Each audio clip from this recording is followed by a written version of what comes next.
Hi అండి. ఇప్పటికీ మీకు తెలిసే ఉన్నది ఏ మూవీయోనో అని చెప్పేసి లెనిన్ మూవీకి వెళ్ళాము. సడన్గా ఏమైంది అని అనుకుంటున్నారా? అబ్బబ్బా! ఇంకా ఏం చెప్పాలండి మా సినిమా కష్టాలు. ఏంటి సినిమా కష్టాలు అని అంటున్నారా? మధ్యలో అయితే మూవీ స్ట్రక్ అయిపోయి ఆగిపోయింది. ఇంకా మన వాళ్ళు ఊరుకుంటారా? అబ్బబ్బబ్బబ్బా! బీభత్సం చేశారు. గొడవ గొడవ చేస్తా ఏం చెప్పాలే కానీ ఎంజాయ్ చేసామన్నమాట. మూవీ ఎంజాయ్ ఏమోలే కానీ వీళ్ళ పబ్లిక్తో చాలా ఎంజాయ్ చేసాం. ఏంటంటే సౌండ్ లేదు, మధ్యలో స్ట్రక్ అయిపోతూ ఉంది. సౌండ్ ఎలా ఉంది తెలుసా? అసలు ఇళ్లలో మన టీవీ సౌండ్ అన్నా బెస్ట్ ఏమో అనిపించింది. ఇంకా మా పిల్లలైతే మామూలుగా ఎంజాయ్ చేయలేదన్నమాట.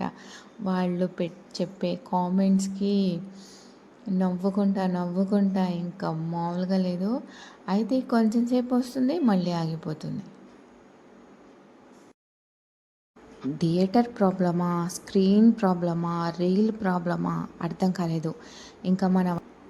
ఇక మన వాళ్ళు ఎంతసేపు అని వెయిట్ చేస్తారు చెప్పండి? ఎంత చూసినా అది ఆగిపోయిన స్క్రీను చూసి విసుకొచ్చింది. ఇంకా అందరూ చిన్నగా బయలుదేరుతూ ఉన్నారు.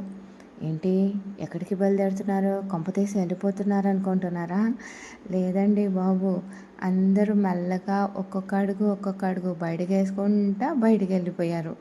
ఇంకా బయటికి వెళ్ళిన తర్వాత మామూలుగా ఉన్నదా, రచ్చ చేసేసారనమాట. రచ్చ చేసేసి ఇంకా సర్లే లోపలికి వెళ్దాం అని చెప్పేసి అందరూ లోపలికి వచ్చేసారు. లోపలికి వచ్చి కమ్మగా కొంచెం సేపు మూవీ చూద్దాము, ఈసారన్నా ఎలా వేస్తాడు అని అనుకుంటే స్ట్రక్ ఆగిపోయిన క్యాసెట్కి అదే రీలు అన్నట్టు మళ్ళీ అదే స్క్రీను అదే సౌండు. ఇంకా తప్పదు, ఏం చేస్తాం, అలానే సాగించేశారు మూవీ. పాపం మనీ వేస్ట్ అనిపించింది. అందరూ బయటికి వెళ్ళి వాకౌట్ చేసి వచ్చిన తర్వాత కూడా మంచిగా వేస్తాడేమో మూవీ అని చెప్పేసి అనుకున్నాము. కానీ సాంగ్ స్టార్ట్ అయిన తర్వాత కూడా మన ఇంట్లో టీవీల సౌండ్ కన్నా హీనంగా వచ్చిందనమాట. ఇంకా మన వాళ్ళు మళ్ళీ రెచ్చిపోయారు.